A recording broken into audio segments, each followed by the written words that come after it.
All right, it's Warriors time on BSPN. Brian and I are here to talk some Golden State Warriors basketball, the death lineup.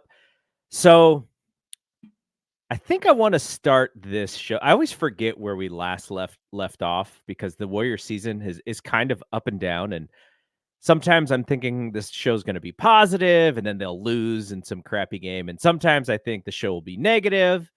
And then they win. They went out and beat Dallas at home, where I was almost sure that they were going to lose that game. So we are coming into this podcast on a high, heading into a pretty big game for this late in the season against the Houston Rockets. But here's my question to you, Brad. Open up the show. Realistically, are the Warriors locked in at 10, or can they actually get a little bit higher in this play-in status here? I think that they're locked in at 10. I think they're 2 games back of the Lakers right now, and the Lakers are also on a winning streak. That head-to-head matchup that we're going to play against them on the 9th, I think it's next Tuesday. That's a big one. Yep. But it just seems what Houston was a game back from us last time we talked. Now they're only 2 games back, and it feels like they've actually been, or 3 games back, and it feels like they've actually kind of slowed down a bit. It just feels like it's hard to overcome. I think we underestimate how kind of hard it is to overcome games back, especially when the other team is winning as well. And I think the Lakers are only on like a 3-game win streak, while the Warriors are on 5 or 6. No, your point is strong, and here's why. The Rockets had won a ton of games, and they've lost a couple games. But let's just go last 10. Last 10, Rockets are 8-2. They probably needed to be 10-0, and the Warriors are 7-3, which is why they were able to increase the lead that they have, which is 3 games. And you would think, oh, maybe the Warriors are actually inching up on the Lakers. Nope, Lakers are 8-2 in their last 10. So the Warriors have to essentially, I mean, and this is realistic. And you know how Steve Kerr kept talking about that? Oh, we can hit that 10-game winning streak. Remember how he kept saying that? Yeah. So right now, the Warriors are in the midst of a 5-game winning streak. Now, if they close out and win the last 7 games, they would essentially be on a 12-game winning streak. If they do that, then they'll probably be the 9th seed or the 8th seed. I think 8 is 8 may not be completely realistic. They would be in range, but I think they would actually catch the Lakers, because the problem with the Lakers is that they're heavily reliant on, how healthy LeBron and AD are, and those guys seemingly more LeBron this year than the last couple of years, but he seems to be taking some time off to rest the ankle, and but then sometimes they play well without him, so that's an interesting thing. But I think if they were to win out, like Kerr sort of was suggesting was going to happen, not that they were going to win out, but that they were going to go on a streak, I do think they could get to 9. I'm not sure about 8 though. 8 and 7 are right there, but also the Suns and the Kings are 6 out of their last 10. So those all the teams, the Warriors and above, are on current winning streaks right now. So that's what makes it hard. Yeah, I was wondering, is that like backs against the wall type of winning streak? Is that like all these West teams are making their East Coast trips right now and they're playing these terrible East teams like the Wizards, the Hornets? I think the Warriors saw the Spurs in the West. Like, yeah. Is it a little bit of a mix? Because you're right, like 7 or 8 through 10 are all on win streaks right now. 7 through 10 are all on win streaks. And I mean, if the Warriors do win 7 straight and they end this thing on a 12-game win streak, like 7's even in a realistic chance. You see the difference between the Lakers at 9 and then the Kings and Suns at 7 and 8. Like, it's, they have the same amount of wins. It's just the Lakers have played more games. The Lakers only have 5 games left, whereas the Warriors have 7. And just looking at the Lakers' remaining schedule, it's Cleveland, Minnesota, and mind you, with Cleveland, they're healthy. So Donovan Mitchell's back. They're playing the Suns right now. I don't know the score of that game. Maybe you could pull it up really quick, because that does have like standing implications. And then, so they have Cleveland, then they have Minnesota, then they have the Warriors, and then they have Memphis, who's Again, I know I say this every time Memphis comes up. They've been looking up a little lately. They just beat the Bucks. That's a pretty big game. That's so weird. The Bucks lost 2 games back to back to like 2 really terrible teams. I would say no Dame or Chris Middleton. I know, but they still should, like, if you're a top team, you should still beat bad teams without stars. The Warriors did it during their run. And then they end the season against the Pelicans, who the Pelicans will for sure be fighting for a spot as well, because they're slipping. I think they're 6th right now, and they could fall to 8th. So the Lakers, as in comparison to the Warriors, like, I don't know if you've looked at the Warriors' remaining schedule, but it's not that hard. It's Well, yeah, you got what do you got? Dallas again. You got Rockets. so Rockets on Thursday, Dallas on Friday, back to back. Probably, it'd be tough probably to get that Dallas one. Then you have Utah, Lakers, Portland, and Utah's on a terrible losing streak right now. They're terrible right now. Larry's out for the year, so that should be like, if they don't win that game. Yeah, they got Utah twice. Utah twice. That should be 2 nice. W's. And they have Portland, and Portland just like is the team that's lost by 60 twice this year. Yeah. And then they also have New Orleans. So like there is, there is a realistic 1, 2, there's 7. Like there's a realistic like 5 and 2. That's I feel like we say that and then ends up being 4 and 3 or 3 and 4, or it could be 7 and 0. So, I think I went on a long rant on my podcast and last week or 2 weeks ago, whenever we last did our show. And I was like, I'm not going to be phased by a winning streak, because we did this last year. We go on a winning streak, we have a happy pod, and then they go on a losing streak and we have a sad pod. So I'm not going to change my tune just yet. I think it all relies on 30. And I still feel like he's not having like the 40 bombs I want to be inspired. I thought he played pretty bad the last couple games. Yeah. Like Orlando was good.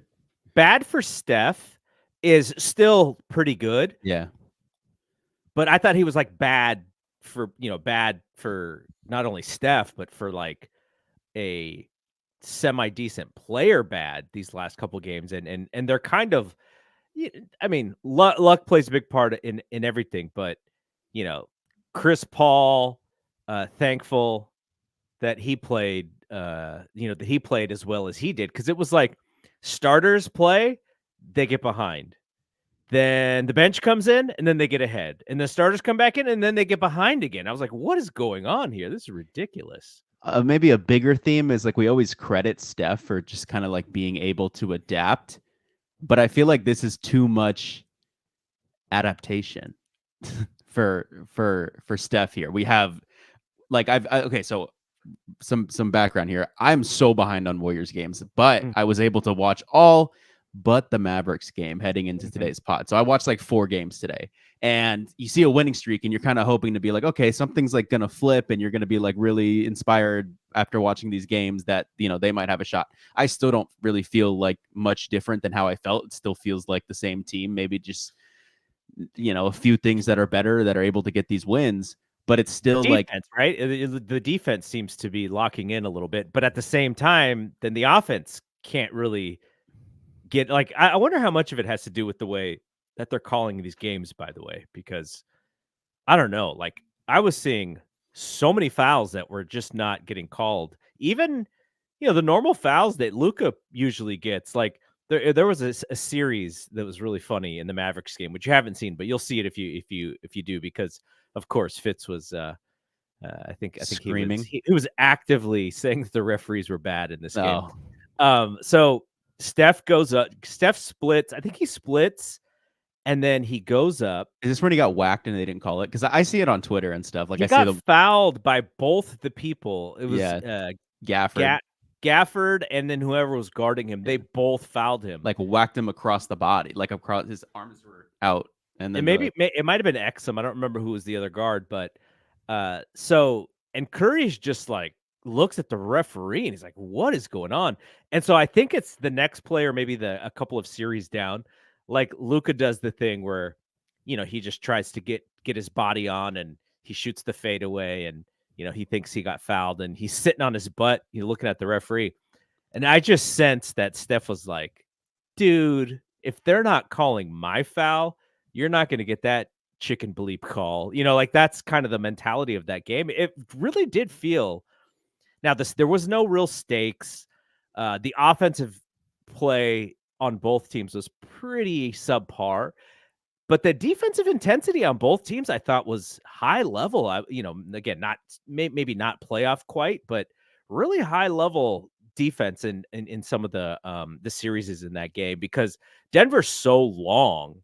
They just have long arms everywhere. So they're poking balls out, they're deflecting passes, and you know what they're also doing is they're causing the Warriors to have to throw around, and the Warriors were firing balls into like the first and the second row in this game. So that the defense was good, but I guess maybe that's why the offense was bad on both sides, is because the defense was good. But I don't think that the Warriors offense has necessarily hit the gear of even expectation, right? Like, we expect Steph and Clay to get hot to get hot regularly, I guess.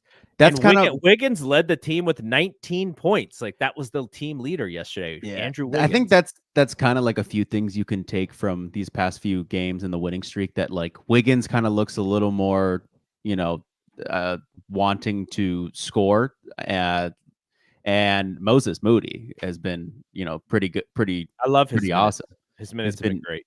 And I saw a tweet yesterday where it's like, okay, well, that's it, right? Like, now he's sticking in the rotation. It's like, well, here comes Kuminga, and then we get booted. But I don't know what's gonna happen with that. But my point with the Steph thing is, like, we always say Steph Curry can adapt. That's like a strength of his. But I think this is too much this year. You have CP on the roster, and him and CP are like ice and fire with like their play style. CP likes to slow the entire offense down, and an ideal Steph offense is they're running up and down the court. And when CP sometimes gets these starting minutes or gets to play with Steph, I feel like their styles combat, and CP's ends up kind of winning in a way. Not like, he just kind of is an on-ball guard more so he's going to kind of control the pace of the game. And then on top of that, you have, again, got different styles. Steph has to adapt to a slower offense, and Steph's in a slower offense, of course, works, but it kind of more so works when he has the ball, pick and roll, let's cook, versus like CP slowing it down, dribble, and then it goes around the perimeter for someone to huck up a shot. But I think that is like too much adapting for nothing's too much adapting for Steph. Like, he's still averaging like 26, but I think to maximize Steph, there hasn't been a great maximizing of Steph this season, because even so, as I like Moses so much, and again, this type of skill, I guess, only comes with continuing to play games with Steph. But there's been so many times where Moses passes the ball to a big, and they kind of look at him, and he's like, okay, I'm going to go wrap around you and get it back. But no, what they're looking at him to do is to set the screen for Steph, so Steph can wrap around and get it back. And there's just so many guys on this roster, you name it, all the young guys, unfortunately. B-Pods probably gets it the most, TJD probably the second most, but even Kuminga and Moody feel like they still just don't get that aspect of playing with Steph. That's why I liked Guy Santos's minutes so much, because he gets it. As like, not as good as those guys are, he gets it. And that's why I feel like you just have to get some of those smart vets sometimes who just like know what it takes to play with him. So he's not getting those off-ball screens that he really should be getting, that, because if your star is going to run 7 miles a game, like, you need to play to his style here. And if they're not going to set him the off-ball screens, and CP's going to slow down his offense when he's with them, I think there's just too much there that he has to try to adapt to, and really everyone should be adapting to him. Can I give you a very early women's college basketball analogy here? We're only 15 minutes into the podcast, and we are going to talk a little bit about the women's tournament. That's what I've been watching. No, I mean, I've watched some of it as well. You know what I want out of Steph? I want him to play a little bit more like Caitlin Clark, and just like go like, I have the ball. If everything revolves around me, and I'm just hunting for my shot. Not that Steph has to play like that all the time. I just want him to play like that some of the time. Like, I don't like watching these games and they win the tip, and the whole idea of the first action is to get up a shot for Andrew Wiggins.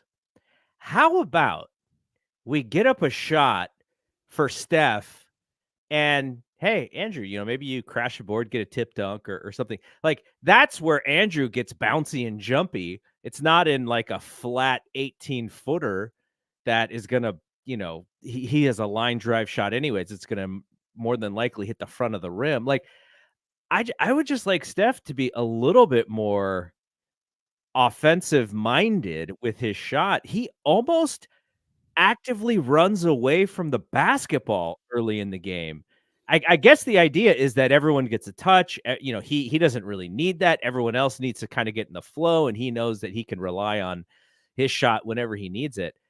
But I want to see the defense on their heels, because I feel like if I was playing against Steph Curry and I see like the first 6 possessions, he touches it like 2 or 3 times, then flips it and then runs through.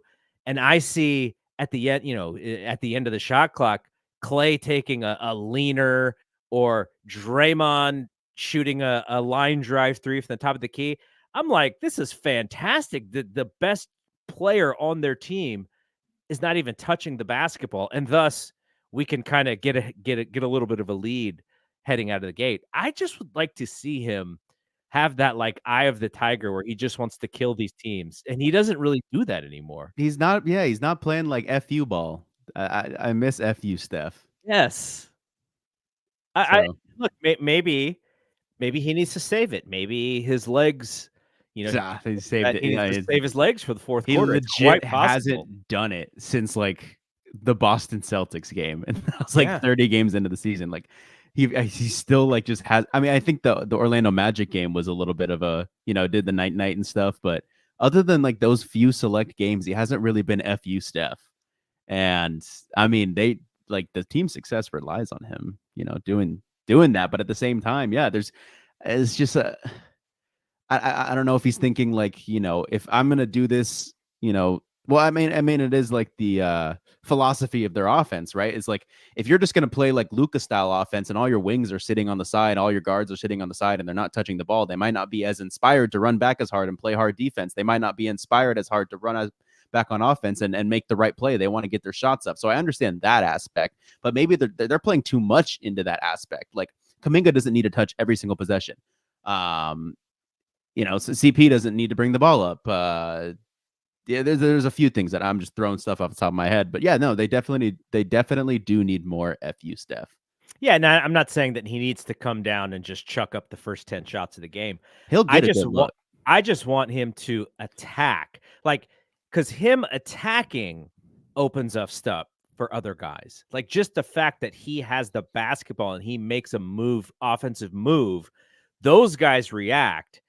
And then who's going to be the benefactor of that? That's what I want to see. But instead, he just kind of lulls his way into the game. And it's like, oh, what is Fitz will often say, oh, Steph Curry, has one shot so far, 5 minutes into this game. And he's going to he'll eventually get the numbers up because he's going to, he'll get into flow and he'll take a lot of shots in certain parts of the game. I just want to see it at the beginning because I would love to see them put the defense on the heels immediately instead of allowing the defense to just kind of settle and get comfy. And then, and then the game is kind of underway and the flow is already created. So that's just my kind of just off the, based on what we know Warriors basketball used to be versus now, that is the one thing that I definitely see that's different. Yeah. One thing before we get to the next topic, which will be Draymond, because you've watched all the games except for the Mavericks, and the Mavericks game may not have been, the San Antonio game was really good, but the Mavericks game was also excellent for him. So that's like 2 excellent games back to back. But before that, I want to mention Brad and I did not do a show this week because Brad is on vacation for Thompson and Clark, but we're going to do a half an hour segment on Bleacher Report on Thursday at noon Pacific. So you could check out the Twitter at BSPN Media. We'll have the link if you want to check out the show live, put it in the Discord as well. And so we'll have a little bit of Giants baseball talk as Brian and I are recording. It's the top of the 9th inning and the Giants are down 5-4. Oh. Shohei hit a bomb off of Taylor Rogers in the in the bottom of the 7th, I believe, 7th or 8th, and then Soler Jorge Soler hit a bomb in the bottom of the 8th. So we are Giants still down 1 run, and it seems like they've been down 1 run since the season started. But yeah, so we'll chat about that, and then Rod and I will be back early next week for our, every few weeks episode of We Want Winners. So that's going to be the schedule for ESPN. Okay, Draymond, the Orlando game. I sensed. Now I'm not talking. I'm not saying Twitter is all of Warriors fandom, but Twitter is a very loud, vocal minority of the Warriors fandom. When Draymond got thrown out of that game, I sensed like a level of fed upness with him that was almost like, how many more times are we gonna have to deal with this? Like, it was almost like he was doing this to us. It was like, Draymond, we love you and we back you and we stick up for you and we defend you, and you failed us again. Like, that's how I sensed it on Twitter. But since then, he's been so awesome. And I'm just like waiting for him to screw up again, because it just has been that kind of rhythm for him these last couple of years. Is like, plays really well, then he screws up. And then he comes back and plays really well, earns the trust back, earns the faith, and then he screws up again. And I'm just like, oh my God, dude, can you just keep, let's just, what stops you from just playing basketball? Like, I don't understand. So where are you at with Draymond right now? Oh man. I don't know, because I still think he played a big role in ruining like the last 2 seasons. But we need him so badly. What's your take? It's this roller coaster ride that we have been on. And I think, there's been so many moments that I remember that cost them deeply. And I think the ones that, people would remember the most are the 2016 finals, him getting kicked out of that game. And if you remember game 7, he was the best player on both teams. Like 30 points, 30 something. I think 35 points or something. He had like 7 threes.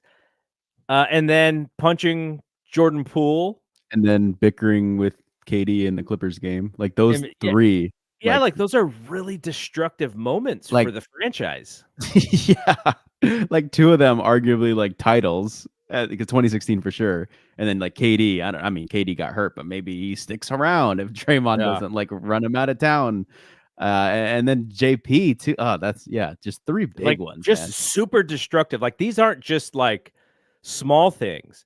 These are like, year changing things, season changing things that happened. And it's just so up and down and emotional, and you lose a little bit of your trust in him as a player. But at the same time, when you watch him play is he what, 35 years old? 34, 35 years old.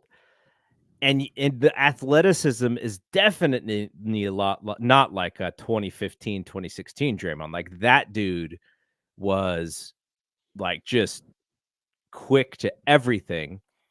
But now, I'm sure he would say that he's a smarter player than ever. So he uses his guile as well. And when he is out there and when he is playing basketball the way that he knows how to play, he's awesome. But then you hear, and maybe these guys needed it, but, because I was mentioning they were throwing the ball away a lot yesterday. I guess he was yelling at some of the young players and kicking chairs and stuff. And it's like, I understand frustration. Like, I completely get frustration, but an athletic frustration is, it is a different form of expression, because you can get away with yelling and screaming and cursing and throwing your hands up in the air at a call. Whereas in real life, if you did that, like, it's really destructive and you could not live that way. On the basketball court, he could live that way. That's sports. That's expression. But man, I think the fandom, the fan base, the patience is waning, and it's almost like a little bit of a ticking time bomb, I feel. And I watch for how Steph reacts to this stuff. And when Draymond got kicked out of that Orlando game, Steph didn't have that look on his face as if, I got this, like, don't worry about it, we're good. He was so mad. He was like, dude, how dare you? Like, that was the look that I saw in his eyes. And we don't usually see that. Maybe it is like that behind the scenes, but I don't know. I look to Steph for that kind of stuff, and he looked maybe more exhausted than anybody else from that. So that's going to be the wait and see thing, but I want Draymond to fulfill his contract. I want him to retire as a Warrior, but I think he's pushing buttons, and he's getting close to where they may feel like they're just better off, even if he's still a great player. That's going to be something I think to wait and see on. Yeah, I mean, I think then they have to switch up their entire philosophy, because he is like the perfect like catalyst for the philosophy. They have no other guy who can pass and knows it like him. So I mean, yeah, I'm with you. I mean, I think he's been a little more destructive than helpful in recent years. So, but yeah, he's just so detrimental to how they do things. So they just got to change how they do things. Which is like teaching an old dog new tricks. Yeah. And that can be really hard. And I don't know if they have the offensive players, because their system is built around Steph. So you don't really have any real creators around him who could benefit off of a change. It's like, how do we adjust? Well, we have all these creators, and then we have Steph. It's like, no, we don't have any creators. Like there's nobody who can really go one-on-one outside of maybe Kuminga, utilizing his quickness. But it's not because he's got like, this move in his bag. It's, he does have one or two moves, but they don't have really anybody to attack. And that is really what they are missing. And you've been saying this all year, having the number 2, so that the other team is threatened by somebody other than Steph. They don't have that player, and that would be quite a busy offseason if Draymond is no longer in the cards, which is why I think he's going to be in the cards. Like, until he forces himself out of there, I think he's going to be here. I just think that the fan base itself is losing that patience with him.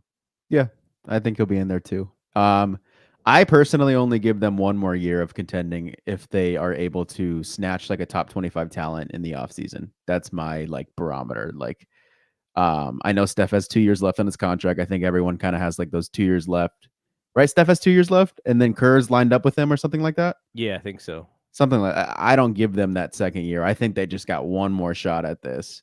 And I know we probably weren't expecting to do like a full outlook on the remaining years, but I did like a long rant on my podcast where like I just genuinely don't think they have a shot unless they pull in a top 25 player in the offseason. And I don't care if you trade. I personally don't care if you trade Kuminga, Moody, Pods, and whoever you got to trade to get it. I'm for moving off of the young guys to just get one more legit shot at a title, because personally, I don't think the young guys, you don't have your next potential best player on a championship team. If I asked you right now, do you think Kuminga could be that? You would say no. And so, like, why are we, so afraid to give some of these guys up? And so I would be okay with just like, can you do it? Can Giannis get very upset right now? Can he?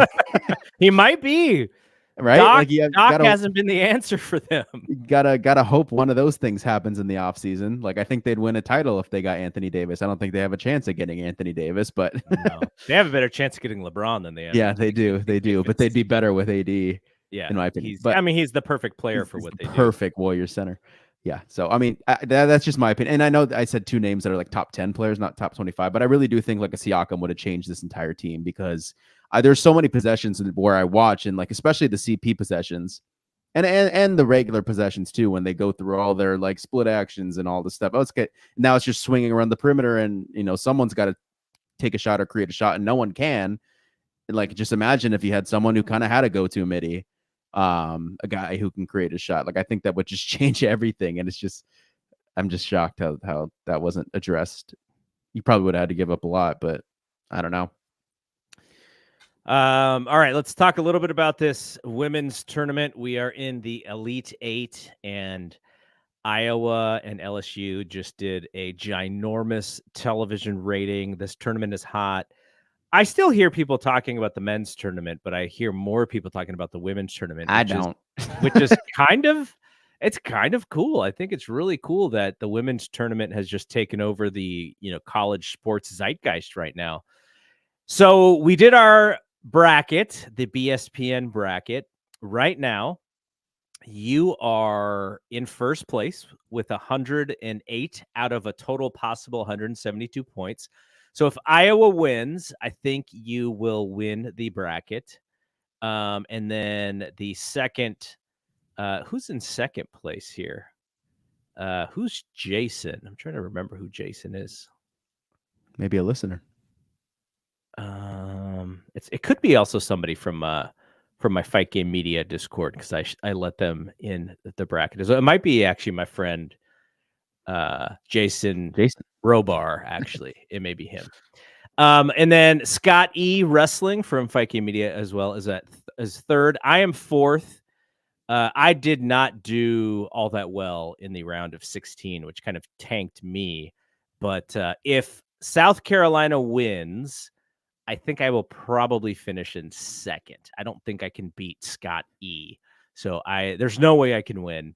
Yeah. Go ahead. I was gonna say, after watching what I've seen so far, I'm kind of sad I didn't pick South Carolina to win. Well, I mean, they were the chalk winner, right? Yeah. So, I did put I think I did put Iowa in the Final Four, just because I just want to see Caitlin Clark in the championship game. It was more so a want pick than a believable pick. But now against UConn, I think they have a real shot. I think they're going to beat UConn, and I think it is going to be South Carolina versus Iowa. I think South Carolina is the better team, but maybe some refs can do a little fudging in there to get Iowa better. Because I mean, the story is perfect if Caitlin Clark wins this thing and then goes into the WNBA draft #1 pick. Like, it's perfect if that narrative happens. But I do think South Carolina is just the better squad. Eddie Zuko had USC winning, so he is officially out. He cannot win this thing. Randy picked South Carolina as well, but he did not do that well in I guess his Sweet Six, his 8 and his 4 rounds. So if South Carolina wins, I think he'll finish third. And then Marshall Bebo, he's got Iowa winning. So if Iowa does win, I think Bebo will finish in third. And then Jonathan J. Maggot, he has South Carolina, but he did not do very well in some of the earlier rounds. And then poor Obi is going to be bringing up the rear. He butt cheeked this entire bracket. He had LSU winning the whole thing, so he's done as well. But no, this was really fun. And, I mentioned that this was the first time probably since I was like a teenager where I did not fill out the men's bracket. I've not watched 1 minute of the men's tournament. Every tournament time that I've watched has been watching the women. And I've just been enjoying it. Like, watching the way that they try and run their offense, knowing that, it's just not going to be throw it down to someone who's just going to dunk, or, running a fast break. And there's one player who's just so athletic that they can finish no matter what. You see a lot of the skill set. You see a lot of the plays. You can actually see the plays a little bit better because they kind of have to run them. But then, like I said, you see Caitlin Clark where she's just like, okay, where are they guarding me? And where can I find an open space? Because if I can find an open space, a shot is going up. And then the step backs where you just don't believe that the step back is that good and that quick, and she pulls it out, and it's just like, my goodness, how good is this woman? So I've really been enjoying it, and I want to see Caitlin in the final game. I really don't care if they win or lose. for my bracket, I would hope that she loses. But I've also been just enjoying Paige. Like, Paige, knowing, like, I had this conversation the other day. I was like, I'm not sure if Paige is the best at anything, but she's like really good at everything. Yeah, that's how I feel too. Who, the main reason why I got dialed into this is because we are going to have a WNBA team. And, I watched a little bit of the WNBA finals last year, but I really wanted to be in early with the WNBA team in San Francisco. So I'm kind of looking at, okay, who could the Warriors franchise draft? But I've just been sucked in. Like, it's unfortunate because I don't think I can watch Iowa and UConn live. So I may have to try and just turn off my phone because we're going to be out and about. But man, I'm looking more forward to that than any other game that is coming up. Like that Iowa and UConn game is like, I think that's like the number one game. What NBA game am I more interested in than that? Like, I don't know. I'm not sure. Like, so, yeah. Warriors versus the Rockets. Well, I mean, that'll be fun, but the Warriors also play 82 games. Yeah. I mean, maybe Warriors Lakers because LeBron and Steph. You're not going to see that often. Maybe you've seen it probably the most out of any head-to-head matchup in the league. but we don't have many more of them left. Yeah. So that could be one of those. But do I care about Warriors Utah? No. Like, who wants to even watch that game? But yeah, this game is big, and I feel like it has taken over the zeitgeist a little bit. Yeah, to add to your point, I really like the skill as well because I feel like the NBA guys, not just the NBA guys, like a lot of just basketball players now, like in like the top prospects, like one of their major skills is like, whoa, this guy's like an athletic freak. And I feel like a lot of these guys rely on their athleticism so much that they don't rely on or they don't try to build up their skill as much. And when we think of like the most skilled players in basketball, you think of KD, Kyrie, Steph, and they're just kind of like KD and Kyrie specifically are just hitting like tough shot after tough shot. When you watch these women play, it's really just tough shot after tough shot because I feel like they have to rely so much on their skill because they don't have as much of the natural athleticism. And it's just so entertaining to like, okay, if I was defended the way some of these women are defended, like I would be missing. I didn't really like have like the best skill. Like it's just hand in face, boom, hit the shot. And I'm just like, wow, that's very impressive to me because I'm just so used to like, not those types of players who are able to hit that type of shot. You think DeMar DeRozan as well. Like those are like our tough shot makers in the league. So one of the thing that when I watched the NBA today, I think it may not be a bad thing to maybe widen the court a little bit. Like the athletes are so good that the court just seems small. I agree. I didn't think of that, but I agree. When Wemby and Giannis can like take 2 steps from like the other side of the court and get to the rim, like the court is actually pretty small. But what I like about the women's game is the court plays like the court because, like you said, the athleticism. Now, there is still some legitimate athleticism, like watching Angel Reese just like out physical and go gadget arms and just blocking all these shots. Like that was really awesome to see. But and there's tons of athleticism in what Caitlin Clark is doing as well. It's just the jumping, I guess, is it's not there. It's the jumping. It's mainly like maybe like the jumping and like the just unhuman speed like that some of these guys get on the break. But yeah, I mean, for people who are interested, who are probably listening to this podcast and are Warriors fans, I'm assuming you'll probably take interest in the Warriors franchise, the WNBA franchise. So I would keep an eye on. Unfortunately, Kiki Iriafen from Stanford is out of the tournament. Still feels like a weird game to me. Like NC State came back. Cameron Brink fouls out. Kiki has like 3 fouls going into like the second half, and she'd only logged like 4 minutes of play because only 5 fouls in the women's college basketball. So they're pulling these girls a lot, and it's just and they're doing too much Warriors offense sometimes in these women games. Like give the damn ball to your best player and let them cook. And they weren't doing that in that Stanford game. I was a little disappointed in Cam. Man, me too. And I was this just might be like me being used to like unrealistic, like competitive spirit. but like Cameron's post-game press conference, where I feel like she had an underwhelming game and she fouled out, and it's like that's potentially like the last basketball game of your college career. And then she's just kind of like, not as emotional about it and like not angry about it, because it was a foul. And then her post-game presser is just very like reflective of like, oh, I'm just happy I played my last game in front of my family. It's like, okay, that's like, we talk about on-court emotions versus off-the-court emotion. Like that's like really great off-the-court emotions, but like it was kind of your fault. Well, she got bailed out in the game before that by Kiki because she fouled out before overtime. Yeah, and I'm kind of saying, like, yeah, if they lost that game too, that would have been her fault, and it was kind of her fault again. Obviously, a lot of other faults involved, but she's going to be the number two. Their backcourt just was not good enough, I don't think. And the other team's backcourt was insane, but they have arguably like the best front court in women's basketball, and they just kind of went out a little easy there. But okay, so Warriors franchise. Watch Kiki Iriafen. Or basically, if you're a fan and if you're going to watch this Warriors WNBA team, like you're watching the juniors, it's because they're going to be a senior next year and then go to the draft. So Kiki Iriafen's a junior. Paige Beckers is a senior, but she's using her COVID eligibility to stay with UConn. The thing with Paige, though, is I think I'm a little to a fault. I like the younger prospects. For the men's side specifically, like I'm like, oh yeah, this guy's the youngest player in the draft. Like he shoots up a few spots on my board.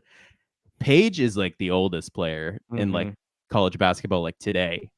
Like she's older than Caitlin. She's older than Juju's only going to be a sophomore, so she can't even come out after next year. No, I know. I'm just saying like the Paige between Kiki comparison, because Kiki's like a actual age of a junior, like a younger junior. Paige is like the age of already like a fifth year. And she's about to go to like her 6th year. I tell you what, if the San Francisco Bay Area franchise drafts Paige, that would be pretty crazy, right? I mean, it's a 50-50 shot. She's a famous basketball player in college for essentially 5 years. Like we knew about her when she was a freshman. Like she was doing stuff as a freshman. So the level of fame that she has, the fandom that she has is very high. I personally just hope she's not drafted because of that, though. Because my pick right now is still Kiki. I think I think the bigs are more dominant in the WNBA, and Kiki has go-to moves on top of like one of the most athletic players in the women's basketball tournament. She could dunk. Like Kiki Iriafen could dunk. I remember Ben said in our text chat, you're kind of saying it right now, and like I feel like that's how they could go. Is like Paige has a complete game for sure, but like she's got like 5 more million Instagram followers. Like that could be nice, and they go with that. And the marketing is really interesting when it comes to the NIL stuff because Angel Reese, what do they call her? The Bayou Barbie. Such a great nickname. You know what's funny about her is she looks like some of my cousins on my dad's side. Like when I look at her, I'm like, oh, that looks like my cousin Rella or Vanessa. Like just facially, she just looks exactly like them. But they so when 6'4". No, they're not 6'4". But when I watch her, I sort of I'm like, there's something that I feel like, I don't know, like not related to, but she just seems like someone I know. So I was like rooting for her in that game. Not that I really wanted her to beat. I didn't want LSU to beat Iowa because I had Iowa going in my bracket, but I did feel for her in a way. And you saw her press conference where she was crying, and I know that there's that someone created this idea that LSU was like the bad team and they're like the bad guys and they're the evil, the evil team. She's the villain. But I just watch her and I'm just like, man, someone teach her how to shoot from 10 feet. Like she's going to be really dominant because defensively she I think Brinks got the Defensive Player of the Year award, right? Yeah, she did. And I watched both of them play defense. Brinks was really good. Brinks was way better defensively than she was offensively. But I thought Reese was the more dominant defensive player in the game. I think Reese is the overall better defensive player because I think Cameron Brink sells out too much for blocks, and you see her in foul trouble every single damn game. She had some really unfortunate and maybe even irresponsible fouls because she was going for a block. Games. Angel, where she got fouled out, it wasn't even a foul. No. And she rolled her ankle like 2 minutes into the game and was hobbling and was still able to play. And she just has a ton of heart. So I hope she, her skill set maybe is not like, you'd think if anyone, very casually watches the women's tournament, they've heard about Angel Reese versus Caitlin Clark. You're thinking, oh, wow, Angel Reese must be going number 2 overall. Like, no, she's probably going to go like middle of the lottery. But, I hope she gets drafted to a team that can develop her and has the shot to like compete with, whatever team Caitlin gets drafted to, because that would just bring ratings. How many teams do the WNBA have right now? I believe it's 16. Okay, so middle of the lottery, what does that mean? Is that like 8? Okay. That's interesting. Who's the big center that came out as well? That is Camila Cardoso. Yeah, what team was she South from? Carolina. Yeah, she's still in she's the their big. Yeah, she's their big. Yeah, she's big, but she can also run, man. Yeah, she gets down the court. Yeah, and there's UConn's Aaliyah Edwards, who's I don't know if she's officially committed, but she's in all the mock drafts I see, and she's more offensively skilled, I'd say, than. What if UConn wins the whole thing? How does Paige not come out? Right? I feel like Paige is almost staying another year because she wants to go number 1, because she's not going number 1 this year if she were to come out. Wants to win player of the year number 2 and all that stuff. I think she has won player of the year. I'm not entirely sure, but I thought she had. So I don't know. That's actually a big honor. So one thing, one of the things that we struggle with after the season is over is just like finding top. Like the Warriors there's always going to be news about the Warriors, but I am going to keep an eye on the WNBA a little bit more this year. And so, if you hear some WNBA talk as a prelude to the Bay Area WNBA season, we may do a little bit of that here on some of the shows during the summer. So, all right, is there anything else you want to chat about before we get out of here? I mean, it's kind of funny. Like the Warriors are on a 5-game win streak right now, and we didn't talk too highly of them. We actually probably talked to women's basketball for 20 minutes because we don't believe in them. That's why. Okay, yeah, no, I'm glad we're, I can commend them for playing better basketball down the stretch. I can also be frustrated as to why they didn't take the middle of the regular season more seriously than they are taking now. But at the end of the day, when you're going to be either 10 or 9, I mean, unless they go, they go on a run like Miami did last year, which is, I guess, is not completely out of, it's not unbelievable if they were, because they are the Warriors, but I just don't think we have a lot of faith in these last 2 years, because it's been more disappointment than, oh wow, they won 46 games. It's been like, no, they're supposed to win 55 games. What's going on here? And a lot of the reason Miami went off the way it did is because Jimmy Butler was playing FU basketball, and then it kind of elevated everyone else's like will to win. Like, oh, we want this as much as he does. And Steph. So they can go on a 12-game. They can go on a 12-game winning streak, but if Steph's not playing FU basketball, I'm still not going to change my mind. Look, if they get to 8, I'm like, okay, this is a statement. But if they stay at 10, I mean, I don't remember what the play-in has been like since they started it in the league. But 10 is like, there's no expectation coming out of 10. So I don't know. To me, the fact that the Lakers and the Warriors may possibly be 1-game eliminationing each other is kind of a disservice to the league. Like, how can you not have Steph and LeBron in a playoff series? Like, that's bad for the Lakers and the Warriors to be in these spots, I think.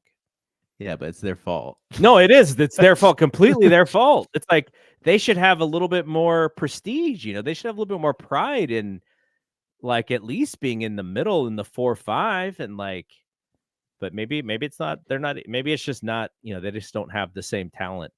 But I did see Boston. What are they at? Oh, by the way, you mentioned the Suns were beating Cleveland pretty good tonight. I got like one notification that Cleveland was coming back, so that must have been in like the second quarter or the third quarter, because I saw it too. They won by like 20. Yeah, and the Lakers beat Washington, so they're good. Boston killed Orlando. I mean, OKC, but I know OKC is playing without a lot of their guys. No SGA or J-Dub. And speaking of, I'm in the freaking championship of some of my leagues here, and I haven't had SGA all week or J-Dub. I have both of them.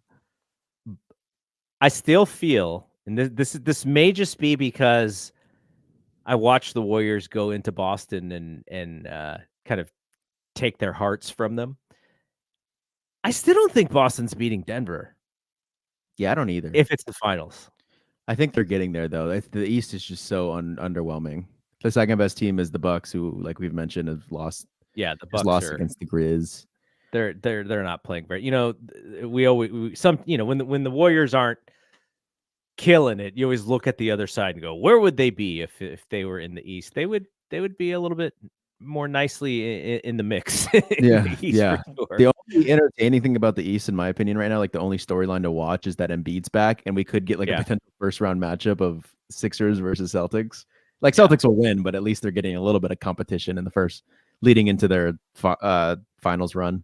I would like to actually see the Sixers get to the other side of the bracket, because theoretically they would have a better shot to beat the Bucks, and then whatever shakes out, maybe they would have to beat the Knicks in the second round, and then if you get to the Eastern Conference Finals against the Celtics, then I think you have a better shot. But you're right, of course, the Celtics but they kind of have like shoulders above the East right now. Yeah, but the Sixers are kind of in a position like the Warriors are right now, and many other teams. Like they don't have the opportunity or luxury to like drop some games to move around the bracket. They got their best guy back. If he's, if he can, now he's always injured this time of the season. So that's what's hard. That again, I'm sure the Sixers fans are the same thing. We have no faith. We don't think that they're going to be able to do it because they always get us this far, and then they they don't do it. So, but I just look at it as, if you have your best guy and he's somewhat healthy, you have a chance even against the Celtics. But I do think the Celtics are going to get there. Whose butt cheeks are going to get tight though is Celtics fans if they got to play Miami again. I know that. Okay, I still think even though Celtics have beat Miami like 3 or 4 times this season, like I still would be like the most worried about them in the East. Maybe a fully healthy Bucks, or like a fully healthy with multiple games under their belt Sixers. But yeah, no, Heat. I feel like even though they've dominated the Heat this year, I still wouldn't be too excited to run into them if I'm Boston. Yeah. Yep. All right. We're done.